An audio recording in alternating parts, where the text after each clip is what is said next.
Ok, fíjense, en la clase de hoy vamos a hablar un poco del mercantilismo, ¿no? El mercantilismo no es una escuela de pensamiento económico, sin embargo, hay que desarrollarla porque es una etapa muy importante en la evolución del pensamiento económico, ¿no? Eso se presenta más o menos entre el siglo XVI y se extiende en algunos casos hasta el siglo XIX, ¿no?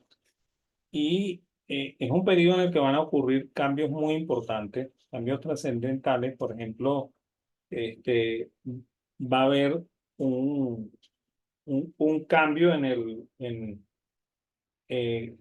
la productividad de la tierra debido a que va a haber muchísima más tecnología aplicada al proceso agrícola. Y eso, entre otras cosas, va a ser lo que va a acabar con el régimen feudal, ¿no? De hecho, si uno revisa, por ejemplo, los textos de Cantillon y de Turgot, uno descubre ahí pistas con relación a esto, ¿no? Porque Cantillon, por ejemplo, comenta que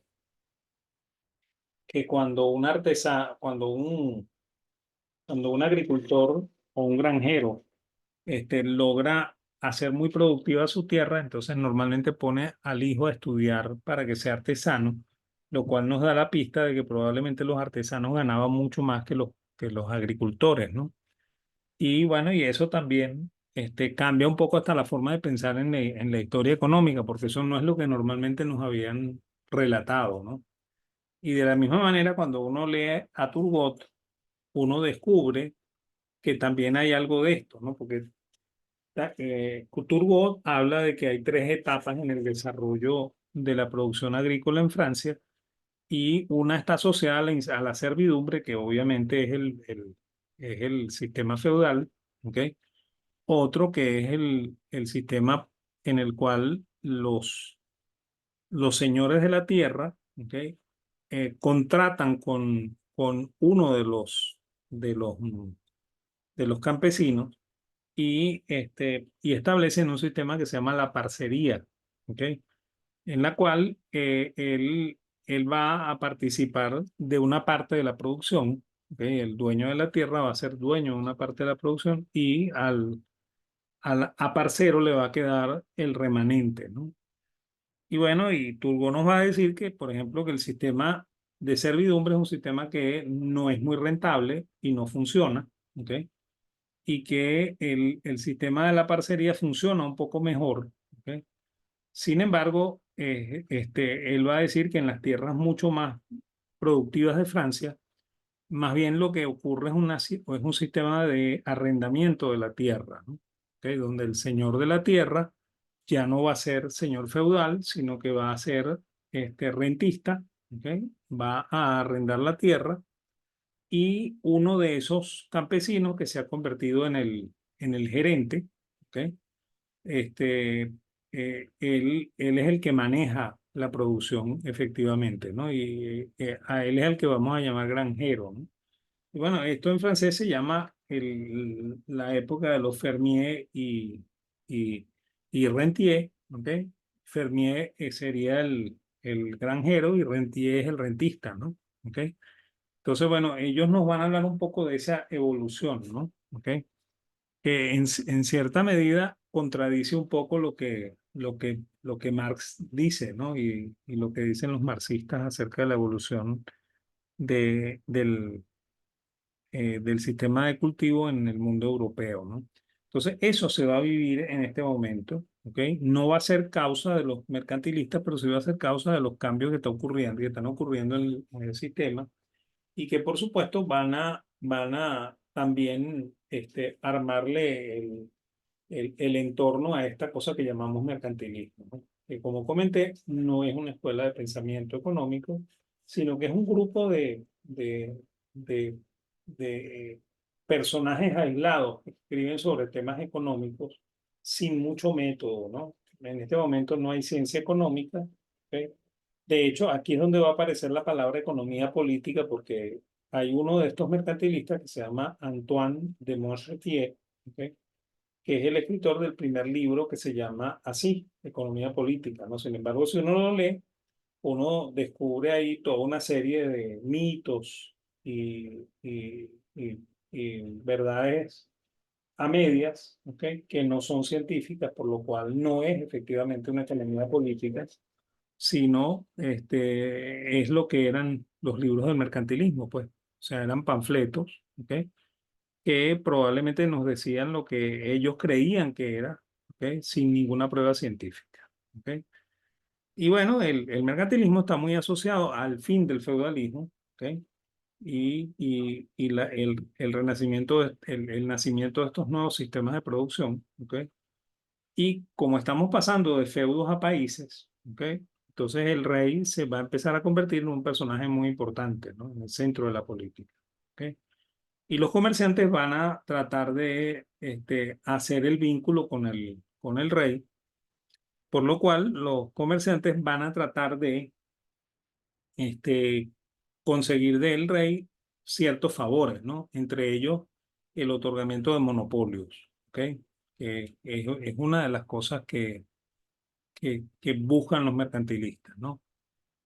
También es la época de los grandes descubrimientos, o sea, en este momento las construcciones navales son muy importantes, ¿ok? Y eso abre la cancha para que haya este, un, un mayor, eh, una mayor, un descubrimiento de nuevas rutas, ¿no? ¿Ok? De hecho, aquí van a descubrir la ruta al Japón, ¿ok? Van a descubrir América. O sea que si lo vemos desde un enfoque bien práctico, podríamos decir que hasta Cristóbal Colón era un mercantilista, ¿no? ¿Ok? Entonces, bueno, ellos, estos comerciantes quieren obtener monopolios, ¿ok? Y quieren del rey favores, ¿no? De leyes que les hagan producir muchas más ganancias, ¿ok? Y bueno, y convencen al rey de que la riqueza de ellos redunda en la riqueza nacional, ¿no? Y eso está marcado por otras condiciones que vamos a ver dentro de un momento, ¿no? Y bueno, y eso hace que tanto el rey como los mercaderes salgan beneficiados en este acuerdo, ¿no? ¿Ok? Claro, eso se va a dar de manera muy distinta en los distintos países donde ocurra, ¿no? Hay una serie de principios fundamentales, ¿no? ¿Ok? Vamos a ver cuáles son, ¿ok? De hecho, los mercantilistas creen que la riqueza es fija y se encuentra representada en metales, piedras preciosas y recursos naturales, ¿ok? De hecho, cuando una persona en el siglo XXI dice que, por ejemplo, Venezuela es rica porque tiene muchos recursos, ¿ok? Probablemente estamos frente a un mercantilista, ¿ok? Porque la concepción de riqueza del mercantilista es eso, un stock de activos, ¿ok? Eso es la riqueza para un mercantilista, ¿no? Y bueno, y también la creencia de que existe un saldo de balanza o una balanza de pagos negativa o positiva con respecto a otro país, ¿ok? Surge de este periodo, ¿no? Es parte del pensamiento mercantilista, el creer que cuando un país exporta más y importa menos, es más rico, ¿ok? Y bueno, y eso también está basado en algo que también ocurre dentro del mundo del mundo particular, porque hay un escritor, ¿ok? De origen francés que se llama Montaigne, ¿ok? Un, que escribe fábulas, ¿ok? Y una de sus fábulas habla de que la persona solo puede ganar si otra persona pierde, ¿no? ¿Ok? Entonces esa creencia de que la ganancia se da en un mercado de suma cero, en la cual todo lo que la gente gana es porque la pierde otra, ¿ok? Es otro mito típico de esta época, ¿no? Y eso plagaba los folletos de los mercantilistas, ¿no? Otra cosa que estos señores creen es que el dinero es riqueza y que el dinero es capital. ¿Ok? O sea, ellos no tienen una diferenciación clara acerca de lo que es riqueza, lo que es capital y lo que es dinero, ¿no? ¿Ok? Confunden los tres términos, ¿no? ¿Ok? Hay algunas cosas que sí tienen algún sentido. Por ejemplo, ellos creen que mientras más población tiene un país, más rico puede ser ese país, y yo ahí sí no discuto, ¿ok? Porque de hecho una de las cosas fundamentales en el crecimiento es el crecimiento poblacional, ¿ok? Y bueno, ahí tienen razón, ¿no? ¿Ok? La otra es que ellos abogan porque todos los súbditos trabajen, ¿ok? Incluso compulsivamente, ¿no? De hecho, en este periodo van a salir leyes que obligan a la gente a trabajar y de hecho, si en algún determinado país había gente que hacía, ¿cómo se llama? Se dedicaba a la mendicidad, ¿ok? Entonces los policías de ese país tenían el derecho de llevarse a este hombre preso, ¿ok? Y obligarlo a comportarse de manera responsable y tener un trabajo, ¿ok? Entonces, y bueno, y si el hombre reincidía, ¿ok? Si volvía a aparecer como mendigo en alguna parte, entonces, bueno, la cosa llegaba a ser más grave, ¿no? Y entonces se le hacía trabajar forzadamente, ¿ok? En algún determinado sitio, ¿ok? Y bueno, y eso está asociado con la pregunta que quiere hacer Ana por ahí, ¿ok? De que si esto está asociado a la conquista, la invasión y la esclavitud, sí, está asociado a la conquista porque esta gente está descubriendo nuevas rutas, ¿ok? Y en ese descubrimiento de nuevas rutas probablemente conquistan colonias, ¿ok? Y bueno, y algunos de ellos se van a dedicar a la esclavitud. No es el caso de los británicos, el caso de los holandeses, el caso de los portugueses, ¿ok? Que van a dedicarse abiertamente a la esclavitud, ¿no? Nosotros tenemos una historia mal contada. Nosotros siempre decimos que los españoles, ¿ok? Y de hecho, una de las cosas que la reina Isabel no quería era que se esclavizara a los indios, ¿no? ¿Ok? Y una de las razones por las cuales el reino de España impide el que los catalanes vengan a América es porque los catalanes tenían la manía de esclavizar a los indios, ¿no? Entonces los españoles prohíben la llegada de catalanes a América porque los catalanes tienen esa mala costumbre, ¿no? Incluso hay una anécdota de un catalán que esclavizó un grupo de indios en Guatemala, ¿ok? Y bueno, ese catalán fue procesado, ¿ok? Y ejecutado, ¿ok? Y a él se le enterró en el mismo lugar donde se levantó un monumento a Isabel la Católica, ¿no? ¿Ok? Entonces sí tiene bastante que ver con la esclavitud, pero dependiendo de nuevo del tipo de país, ¿no? Porque esto tiene comportamientos distintos en diferentes países, ¿no? ¿Ok? También es una época en la cual se imponen impuestos, ¿ok? Y aranceles para mantener al rey, ¿ok? Y bueno, y además de eso, también con una idea proteccionista, ¿ok? Pero ojo con esto, no todo el tiempo es con una idea proteccionista, ¿no? ¿Ok? De hecho, Venezuela en esta época, que es cuando nace como provincia de Venezuela, tuvo siempre aranceles muy altos, ¿no? Sin embargo, los aranceles en el caso español no tenían ¿cómo se llama?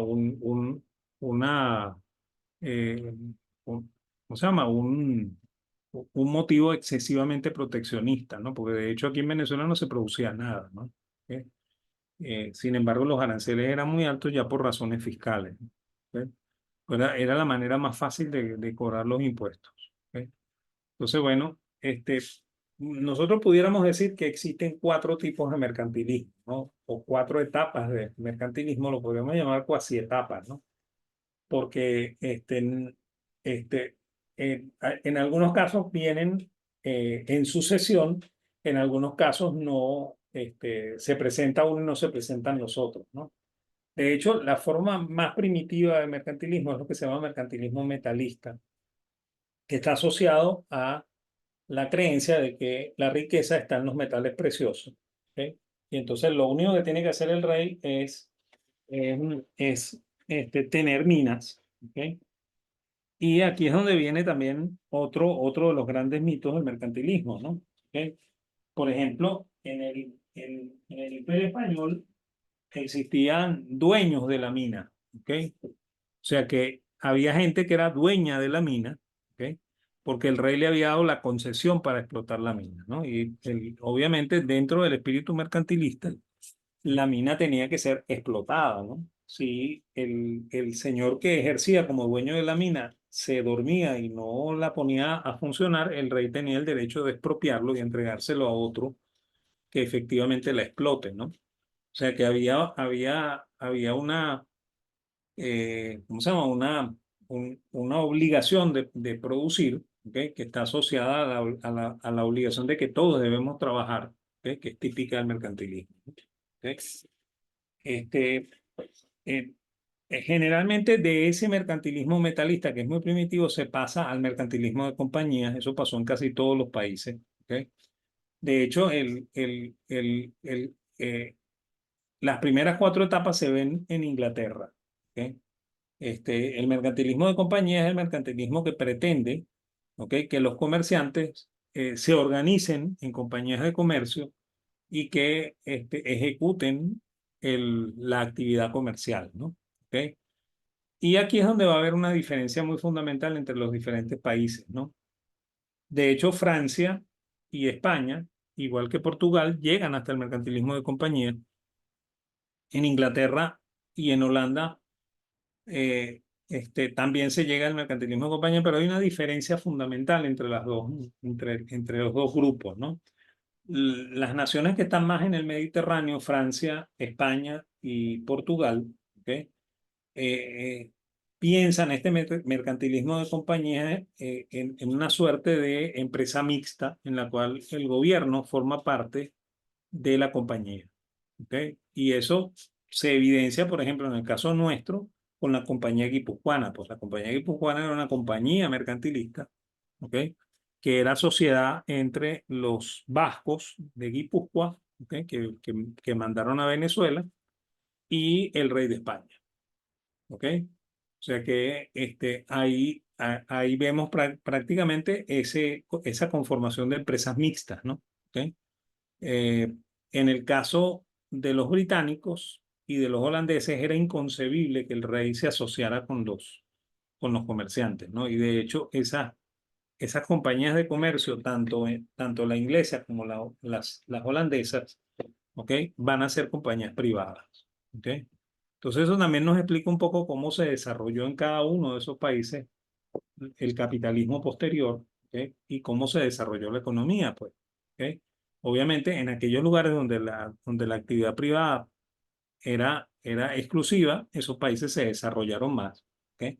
Y aquellos en los cuales había obligación de ser socio del gobierno, esos países no se desarrollaron, pues. O sea que esto, más que tener que ver con la religión, ¿ok? Tiene que ver con las instituciones, ¿no?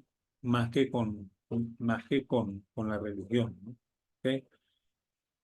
Eh, de hecho, fíjense, en España hubo dos tipos de familias reales, ¿no? La familia de los Austria, ¿ok? Que es la que parte desde Carlos V en adelante. ¿Ok? De hecho, Carlos V es nieto de Isabel la Católica. ¿Ok? eh, y porque Juana la Loca, que es su madre, ¿ok? Se casa con Felipe de Habsburgo, ¿ok? Que es un príncipe alemán. ¿Ok? Y bueno, y por esa razón la casa pasa a llamarse Casa de Austria. ¿Ok? Y entonces, esa Casa de Austria es una casa en la cual se practica el mercantilismo metalista, ¿no? Y esa es la razón por la cual Carlos V y Felipe II estaban muy interesados en la consecución de minas de oro, ¿ok? La explotación de esas minas de oro, ¿ok? Y creían a pie juntillas en esto de que el país era rico porque tenía metales preciosos, ¿ok? Luego, en el siglo XVIII, 1700 hacia 1710, se desarrolla en España lo que se llama la Guerra de Sucesión, ¿ok? Porque Carlos II, que es el último de los reyes Austria, ¿ok? No puede tener hijos, ¿ok? Y entonces él decide unilateralmente, ¿ok? que a él lo va a suceder un Borbón, ¿ok? Y bueno, los Borbones se creen dueños de España y entonces los Borbones entran a España, ¿ok? A la muerte de Carlos I, de Carlos II, ¿ok? Y bueno, los Austria, ¿ok? Que no estaban muy conformes con ese testamento que dejó Carlos, ¿ok? También entraron a España y hubo una guerra entre los Borbones y los Austria por el dominio del reino español, ¿ok? Y por supuesto por todo el imperio, ¿no? ¿Ok? Y bueno, al final esa guerra la ganó eh, la Casa Borbón por forfeit, ¿ok? Porque los Austria abandonaron España, ¿ok? Y bueno, y esa es la razón por la cual los Borbones se convirtieron en los reyes de España, ¿no? Y bueno, estos Borbones eran mercantilistas de compañía, ¿ok? Entonces ellos son los que van a imponer todas las reformas estructurales en, en España, toda la creación de instituciones, ¿ok? Porque ellos son mercantilistas de compañía, pues, ¿ok? Sin embargo, insisto, no es lo mismo el mercantilismo de compañía en Inglaterra que el mercantilismo de compañía en Francia, y los Borbones vienen de Francia, ¿ok? Entonces ellos van a adoptar la conformación ¿cómo se llama? De compañías en las cuales los reyes forman parte de la estructura de capital de la empresa, ¿no? ¿Ok? Por lo cual eso no funcionó de la misma manera que la compañía de Indias inglesa o que la compañía de Indias holandesa, ¿no? ¿Ok? En Inglaterra, sí en específico, se da una cosa que se llamó mercantilismo aritmético. El mercantilismo aritmético es antes que el mercantilismo liberal, que fue el primer intento que hubo de tratar de aplicarle la matemática a la economía. ¿Ok? De hecho, ahí está Petty, ¿ok? Y está Davenant, ¿ok? Que son dos mercantilistas que intentan esto de meterle la matemática a la economía. Por supuesto, el intento tanto de Petty como el de Davenant es un absoluto fracaso, ¿ok? Y bueno, de hecho, Petty es el creador de la idea del, de de la teoría del valor trabajo, ¿no? ¿Ok? Y también él es el creador de la teoría, bueno, no el creador, el, el, el divulgador de la idea de la teoría de la paridad de poder de compra, ¿no? Porque una de las cosas que también creen los mercantilistas es la idea de la paridad de poder de compra, ¿no? Ellos creen que los precios deben ser iguales en todos lados, ¿ok? Y por esa razón propugnan la paridad de poder de compra, ¿no? Y bueno, y Petty, en un alarde de ambas cosas, ¿ok? Dice que un bushel de trigo tiene el mismo valor de una onza de oro porque se requiere la misma cantidad de trabajo para producir un bushel de trigo que para producir una onza de oro, ¿ok? Entonces ahí tienen un poco la idea de la paridad de poder de compra y al mismo tiempo la idea del- de de la teoría del valor trabajo, ¿no? Juntas, ¿ok? Entonces, bueno, ellos se les llama mercantilistas aritméticos. Eso no tiene mucho éxito. De hecho, los mercantilistas se dan cuenta de que efectivamente los panfletos son más palabrería que otra cosa, ¿ok? Y bueno, luego en la siguiente etapa se va a desarrollar una cosa que se va a llamar mercantilismo liberal, ¿no? Y uno de los mercantilistas liberales más famosos, ¿ok? Es John Locke, ¿ok? El filósofo John Locke, ¿ok? Que por supuesto propugna la libertad, ¿ok? Entonces fíjense que esto se mezcla un poco con el liberalismo, ¿no? ¿Ok? Y también en esta época está surgiendo la primera escuela del pensamiento económico, que es lo que se llama la fisiocracia, ¿ok? Que también se basa en un esquema de libertades económicas, ¿no? ¿Ok? Y bueno, el último de los mercantilismos que está ahí es el mercantilismo cameralista, que es el mercantilismo alemán, ¿no? Que es el que va a tener más larga vida, ¿ok? A pesar de que Alemania no es una nación unificada, ¿ok? Es más, de hecho, el mercantilismo se acendra en Francia, cuando Francia efectivamente es una nación ya conformada. Francia es la primera nación que se conforma, ¿ok? El mercantilismo británico también, ¿ok? El mercantilismo español también, ¿ok? ¿ok? Fíjense que esto está muy asociado a la figura del rey, ¿ok? Y cuando aparece el rey, aparece el Estado-nación, ¿ok? Entonces, por eso es que está muy asociado a eso, ¿no? A Alemania no le pasa igual. En Alemania hay principados, ¿no?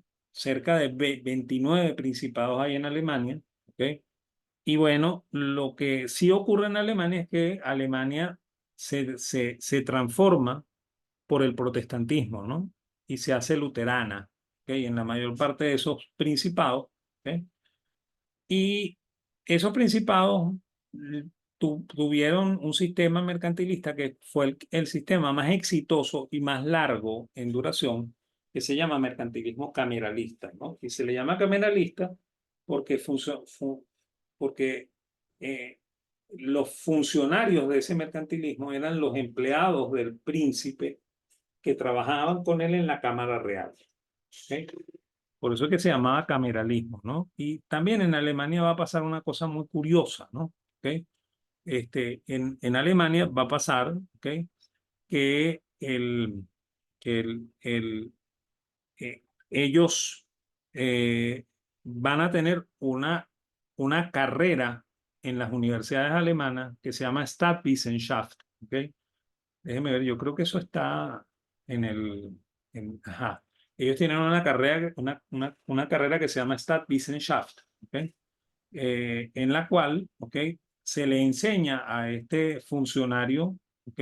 El cómo él debía administrar el principado, ¿ok? Y bueno, entre las labores que estos señores hacían era el tratar de que hubiese equilibrio fiscal, ¿ok? Para que el, el príncipe no tuviera mayores problemas económicos, ¿ok?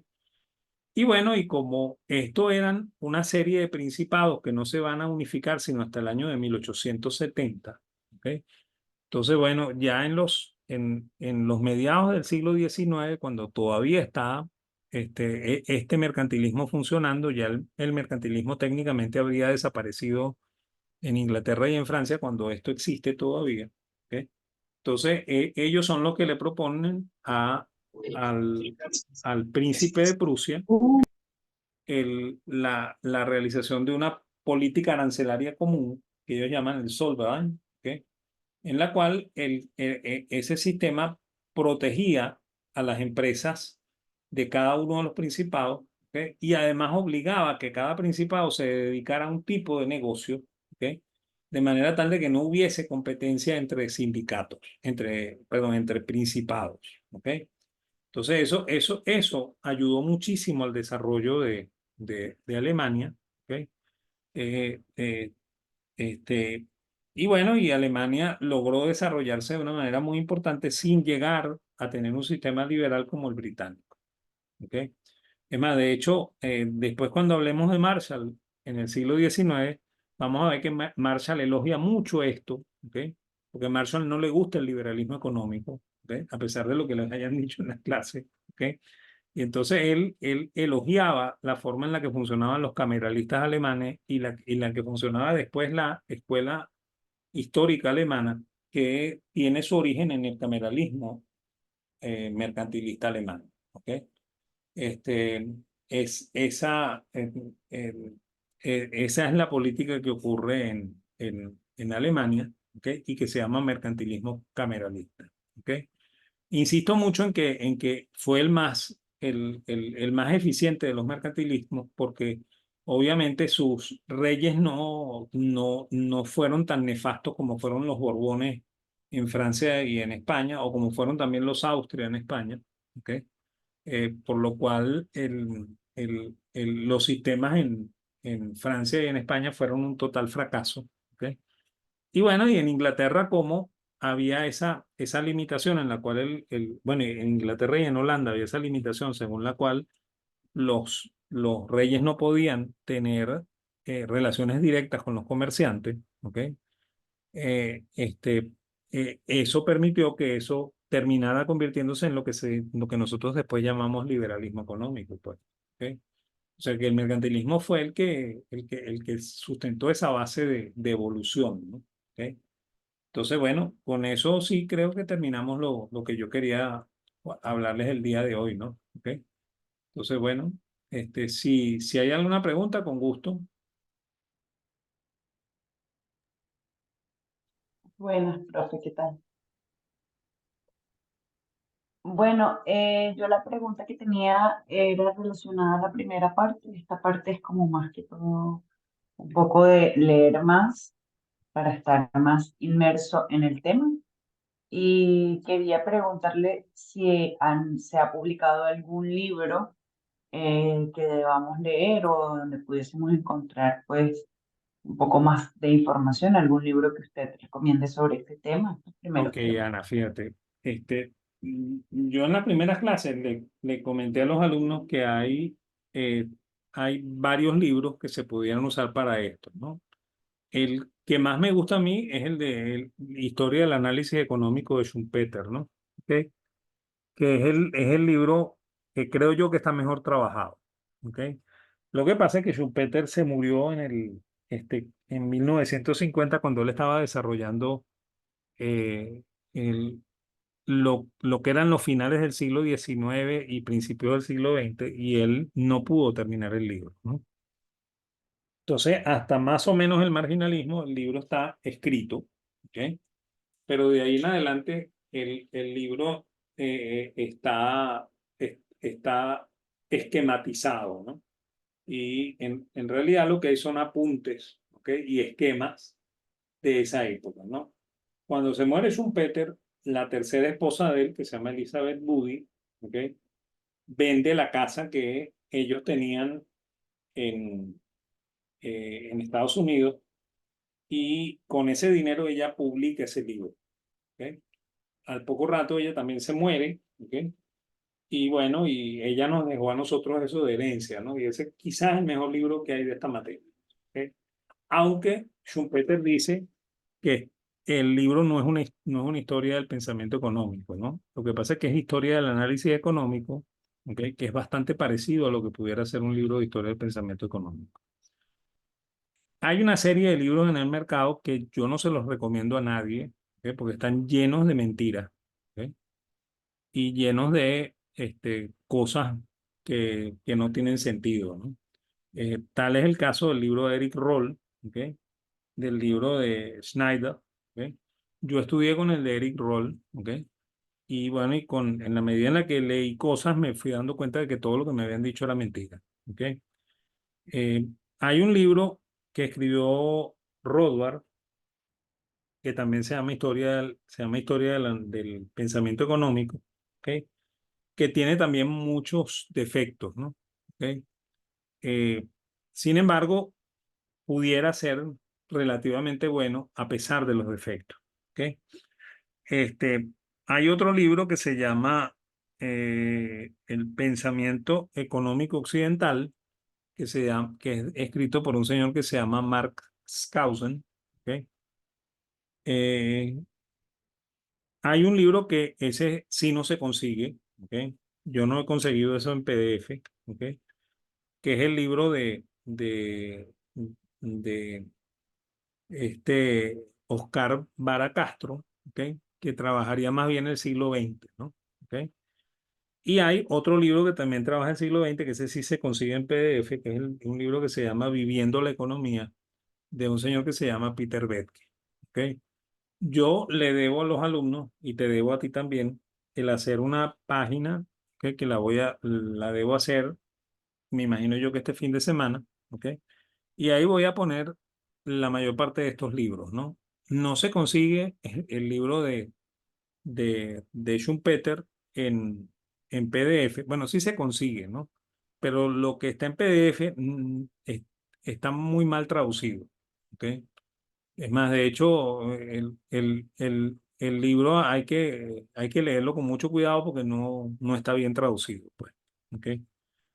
Y y bueno, y el libro de Oscar Vara no se encuentra, ¿ok? Pero yo les voy a montar ahí el, el libro de Rothbard, un libro que es compilación de varios autores españoles, ¿ok? Que también es bastante bueno, ¿ok? Y un libro el libro de Skousen, ¿ok? Y el libro de Bethke. ¿Ok? El de Schumpeter no lo voy a montar porque la razón es esa, pues, o sea, el libro está muy mal traducido. ¿Ok? Entonces no quiero poner eso para nadie, ¿no? ¿Ok? Entonces, bueno, yo me comprometo a que lo hago este fin de semana y se los pongo y te mando la dirección también a ti. ¿Ok? Perfecto, profe. Muchas gracias. Estamos. Igual yo les voy a poner más podcasts al estilo de esto, ¿ok? Eh, para que tengan, ¿no? ¿Ok? O sea, no es que solamente nos vamos a quedar con esta, ¿no? En un rato yo les mando la dirección donde ponga esto y les voy a mandar otros podcasts de otras grabaciones, ¿no? ¿Ok? Entonces, bueno, ¿ok? Gracias, ¿ok? No los voy a fastidiar mucho porque es el Día del Trabajador y esto, eh, quiera yo o no quiera, se va a cortar porque dentro de un ratico me va a tumbar la conexión, ¿no? ¿Ok? Entonces, bueno, gracias y nos vemos en clase el miércoles que viene, ¿ok? Y bueno, y como les digo, les iré avisando, ¿ok? Bueno, profe, muchas gracias a usted por su tiempo Vale, y bueno, vale, feliz gracias. tarde. Que te vaya bonito, pues. Igual.